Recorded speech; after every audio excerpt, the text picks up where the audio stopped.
Olá, meus amigos, mais uma vez bem-vindos ao canal aqui do Fraternidade, né?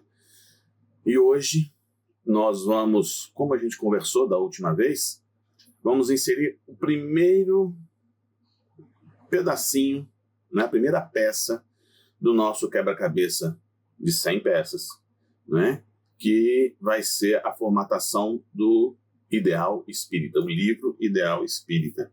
A capa que eu tenho dele é antiga, mas eu não sei como é que está a capa atual deste nosso livro. E como eu falei também, nós não vamos seguir uma ordem certinho do 1 até o 100. Hoje nós vamos começar com a peça de número 73, cujo título é Pronto Socorro. Mas antes disso, vamos à nossa prece, não é? Agradecemos, Senhor, por mais esta oportunidade, por mais este momento, que as Tuas bênçãos possam recair sobre todos nós, multiplicando as nossas boas intenções, os nossos fluidos benfazejos e a nossa vontade de aprender, de construir e de ajudar. Obrigado e que assim seja. Muito bem. Então, como eu falei, a peça de hoje é a peça de número 73, Pronto Socorro. E Emmanuel diz para nós que vivemos num mundo de provas e expiações, né? Isso não é segredo para ninguém. Habitado por ignorantes, perversos e doentes. Se a gente olhar para dentro de nós, olharmos ao nosso redor, a gente vai entender a afirmação do mentor, né? Pois ainda precisamos aprender muita coisa, por isso somos ignorantes. Ainda fazemos mais mal do que bem, porque muitas vezes, eu acho que na maioria das vezes, mesmo a gente não desejando o mal, a gente peca ou a gente erra por não fazer mais o bem, né? E deixar de fazer o bem é um mal, né? Então a gente faz mais mal do que bem. E como consequência de tudo isso, estamos sempre doentes da alma, não é? Refletindo em nossos corpos e nossas vidas, né? Nós somos reflexos daquilo que somos. Dentre esses três aspectos, vamos nos concentrar nos doentes. Porque Emmanuel inicia seu texto falando dos mais estranhos acidentes morais que surgem em função de influências perniciosas e da ingestão corrosiva do pensamento. Olha que interessante. Ingestão corrosiva do pensamento.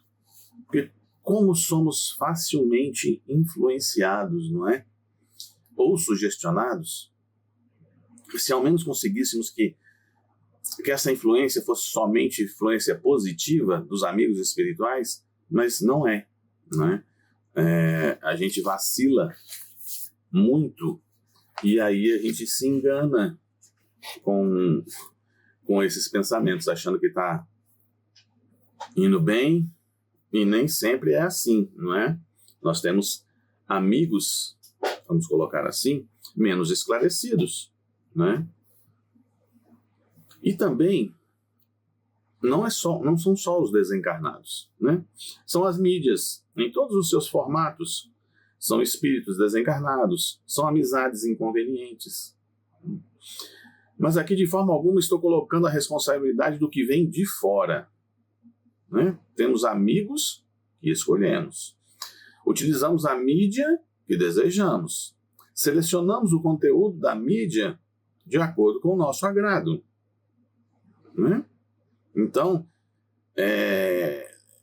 toda essa influência negativa vinda de fora, ou já instalada em nós, né, ao serem mantidas, passam a agir como agentes corrosivos, deteriorando nosso pensamento, cujas vibrações ficarão restritas a angústias, medos, ansiedades, que na sua permanência, né, desgastarão o nosso corpo de alguma forma, né?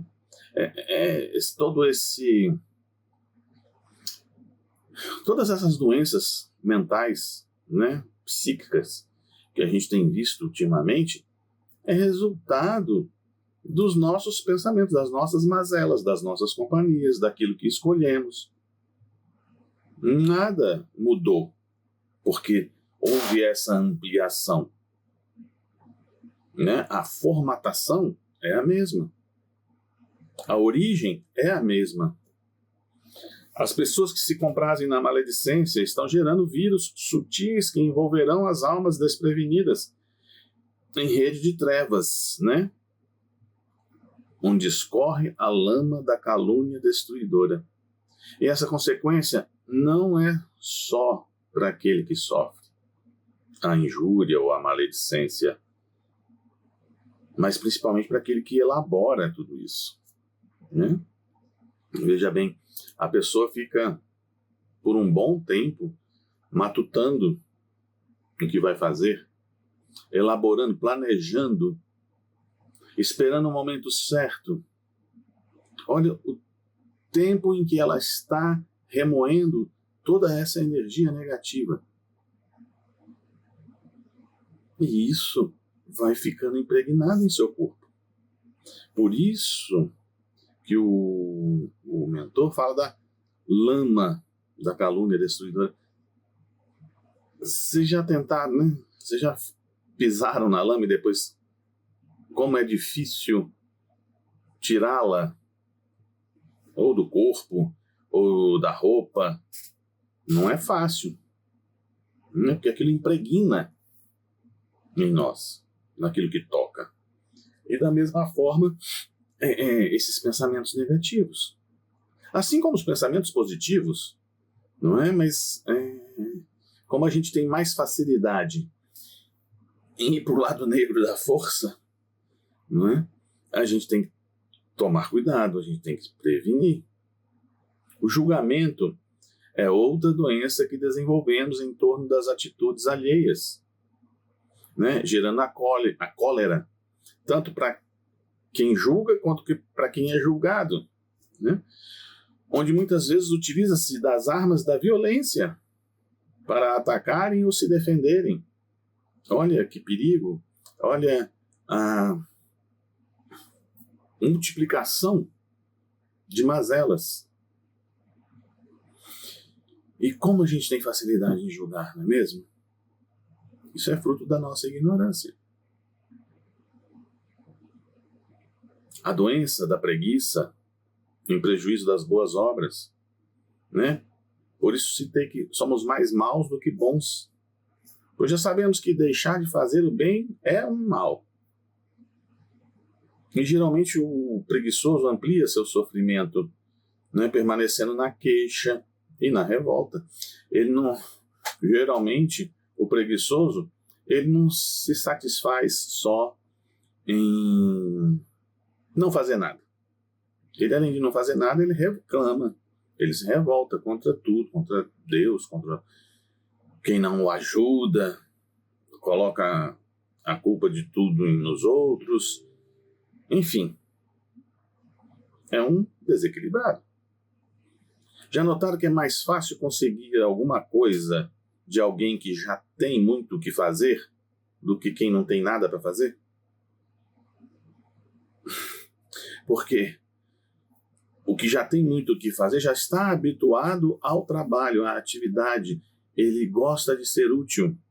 Então, não importa se você vai pedir mais uma coisa para ele, ele vai tentar fazer e geralmente ele vai entregar.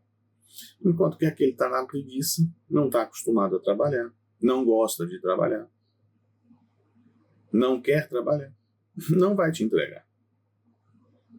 A discórdia contumaz. É claro que a gente não vai concordar com todo mundo e com tudo, mas a discórdia contumaz projeta lodo na senda de companheiros esperançosos e amigos, para que todos os planos do bem desçam da claridade em que se esboçam. Eu tenho tido essa experiência interessante, né? Quando a gente quer fazer alguma coisa, mesmo no bem, a gente encontra diversas barreiras. E de amigos, né, que não concordam com um detalhe, não acha que aquele é o momento propício, e você só vai, a cada barreira que você consegue transpor, vem um outro amigo, geralmente são os amigos, e colocam outras, né? Dificultando a nossa ação. Isso é um outro motivo porque o mal prevalece, porque os bons não são melhores, ou seja, os bons desistem rápido, os bons gostam de criar essas barreiras, essas discórdias contumazes, né? Deixa que a preguiça tome conta, e aí todo o bem se asfixia já no nascedouro, não vai para frente. Olha o prejuízo que às vezes nós podemos estar causando, né? Criando essas barreiras, criando essa discórdia contumaz, propiciando a preguiça. Porque a gente está impedindo que algo de bom aconteça, muitas vezes por culpa nossa. Já paramos para pensar nisso? Vimos que não importa o que se faz de negativo. Isso vai gerar consequências ruins para quem o projeta, né? E também para aquele que recebe. Mas vamos nos concentrar para aquele que está projetando tudo isso. Principalmente se assimilamos, né, de bom grado o que nos é lançado, né, para aqueles que recebem. Agora vejam que na lei maior toda ação tem reação proporcional à responsabilidade de cada um. Neste caso, o que recebe uma sugestão negativa por descuido, ou aquele que assimila por afinização fluídica, ambos terão consequências negativas para si, mas em proporção bastante diferenciada, né? Onde terão auxílios também diferenciados. Um está lá no trabalho e se descuida, escorrega, cai, por N motivos. Agora o outro, como que corresse atrás, né? Porque tem uma afinização fluídica, ou seja, gosta daquilo que está acontecendo. Ele procurou. Tem um caso no livro Sexo e Destino, né, em que 2 obsessores estão na casa de Cláudio Nogueira e eles influenciando o Cláudio a beber, e eles bebem juntos na casa do Cláudio. E André Luiz e Neves, são os espíritos que estão ali ajudando Félix, questionam Félix, por que aqueles espíritos não são retirados dali? Félix responde de forma clara, porque os 3 são amigos. Não é? Cláudio Nogueira gosta da presença dos 2. Então não tem o que se fazer. É opção do Cláudio. Foi opção do Cláudio. Emmanuel nos convida a ficarmos atentos a estes perigos que surgem a cada passo e construamos na própria alma o pronto socorro, capaz de atender à necessidade dos outros, preservando a ti mesmo contra o desequilíbrio calamitoso. Construir o pronto socorro na própria alma. Que interessante. Percebam que a recomendação é para atender ao outro. E isto refletirá em nós. Que, é o pronto socorro capaz de atender à necessidade dos outros, preservando a si mesmo. Porque na hora que a gente compreende, na hora que a gente ajuda, na hora que a gente se coloca no lugar do outro, a gente está trazendo paz para nós. A gente não vai trazer desequilíbrio, porque a gente não vai ficar na discórdia, a gente não vai estar na preguiça, a gente não vai estar, deixa eu lembrar aqui das outras, né? Nós não vamos estar na maledicência, no julgamento.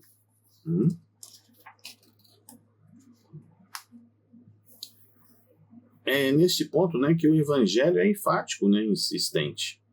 Se ajudarmos ao semelhante, seremos ajudados. Enquanto auxiliamos o próximo em sua caminhada, caminhamos. Agora vamos entender para que serve o pronto-socorro. né, para entendermos a recomendação de Emmanuel. Pronto-socorro, ou PS, é indicado para quadros graves em que há risco de morte e o suporte médico precisa ser imediato. Sua função é diagnosticar e estabilizar o paciente, caminhando em seguida para o local correto, onde se concluirá seu atendimento. Muito bem. Então vejamos.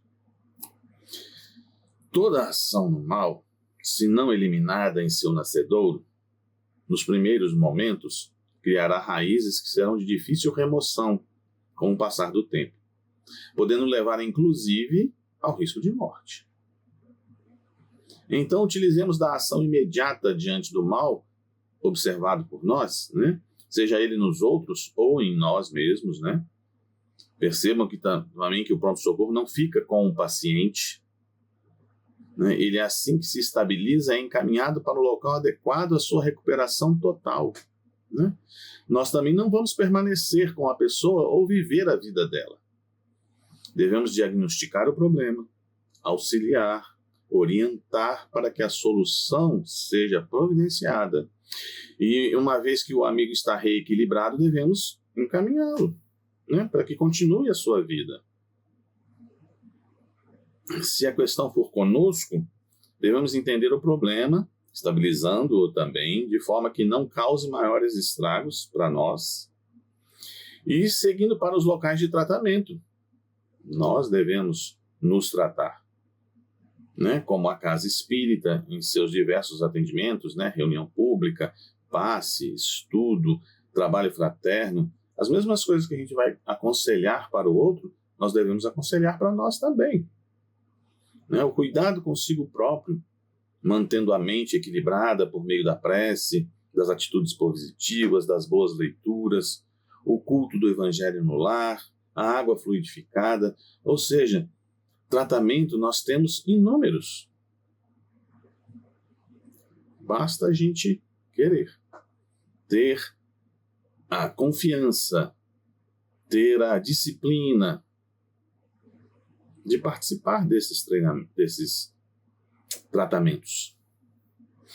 O pronto-socorro tem seus profissionais, tem a sua farmácia, né? E aí nós vamos dispor do silêncio e do perdão, da frase benevolente e do entendimento conciliador, do consolo e da prece, a serem aplicados em regime de urgência justa. Essa medicação deve ser aplicada no momento em que estamos com o paciente à nossa frente, quando estamos vivenciando a problemática em si. Então, quais são os remédios da nossa farmácia nesse nosso pronto-socorro? Benevolência, entendimento, silêncio, perdão, consolo e a prece. São remédios potentes e que servem para todos os males que foram descritos anteriormente. Se assim agirmos, livraremos muita gente do trauma letal da crueldade e do ódio, da miséria e da ignorância. Como servidor genuíno do Mestre inolvidável, que elegeu no amor puro o grande roteiro de nossa libertação do passado para a conquista do celeste por vir em perenidade de luz. É claro que essa frase, né, toda vem de Emmanuel, porque nós estamos aqui para tentar evitar esses males que a gente tem visto, né, em abundância na nossa sociedade. É nosso dever como espíritas, conhecedores do mundo além desta vida, conhecedores da lei maior, fazer de tudo que tiver ao nosso alcance para ajudarmos essas pessoas. Sermos um pronto-socorro ambulante, né? Nós vamos ser o SAMU, as ambulâncias do SAMU, também podemos nos caracterizar assim, além do pronto-socorro, né? Porque a ambulância do SAMU é uma extensão do pronto-socorro. Relembremos que as doenças são inúmeras e aqui o mentor citou algumas. Quais sejam? Os pensamentos corrosivos, o vírus da maledicência, o veneno do julgamento, a paralisia do desânimo, o fel da discórdia, a inflamação da cólera, a artrite da violência, a dor de garganta do queixoso. Todas essas doenças e outras tantas que não foram citadas necessitam de tratamento imediato, para que não se alastre entre aqueles que convivem conosco e não se tornem doenças ainda mais graves. Ao instalar o pronto-socorro em nosso imo, estaremos nos precavendo destes males. Estaremos nos precavendo, colocando nosso coração aberto para receber inúmeros pacientes que ainda não descobriram tal necessidade da construção, né? São pessoas que não construíram seus prontos-socorros, mas estão perdidos, né, no caminho, em busca de consolo e amparo, de repouso e fortalecimento. Sejamos nós, então, este ponto de luz e de apoio, pois como nos ensinou o Mestre e um de seus melhores seguidores, mais vale auxiliar do que ser auxiliado, pois é dando que se recebe, é perdoando que se é perdoado. Se existem ainda tantas doenças, o Mestre é considerado o médico dos médicos. Não esqueçamos disso. Para finalizarmos, eu tenho aqui um poema que eu fiz em dezembro de 2022. E ele foi inspirado no item 11 do capítulo 24 do Evangelho segundo o Espiritismo. Ele se intitula Médico e Medicamento. Não temos outra escolha quando a doença se instala. Devemos sair desta bolha para ascender na escala. O que hoje parece problema, amanhã fará sentido. É a forma de nosso sistema mostrar um coração empedernido. O joelho falha e a musculatura dói? É porque a vida encalha. Parado, nada se constrói. Vivo sempre gripado. Aqui e ali, outra doença? É o pensamento estagnado, insistindo na desesperança. Corpo e alma, ambos são um. Se o segundo não tem calma, o primeiro não vai a lugar algum. O corpo é só aparelho, o que surge em seu interior. Está a refletir como espelho nossas falhas com o Criador. O especialista a procurar atende a toda situação. Está sempre a ensinar como não ter perturbação. A receita já foi transmitida. Acertada foi a dosagem. A mazela só será corrigida na medida de nossa coragem. Não adianta nos socorrer, do médico sempre atento. Se o remédio eu não beber, continuarei em desalento. O Evangelho é um receituário para a saúde manter. Jesus tem nosso prontuário. Ele sabe como socorrer. Se é ele o especialista, já está tudo diagnosticado. Eu sou o próprio socorrista do mal por mim instalado. Então, espero que tenha sido do agrado de vocês, que eu tenha conseguido transmitir o que Emmanuel nos alertou. E vamos para a nossa prece.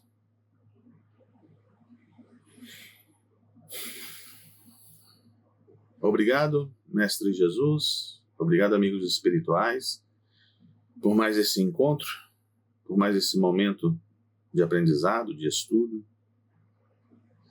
Que possamos cada vez mais entender melhor a lei que nos rege. Obrigado e que assim seja. Então, obrigado a todos e até a próxima com a nossa segunda peça do quebra-cabeça. Grande abraço.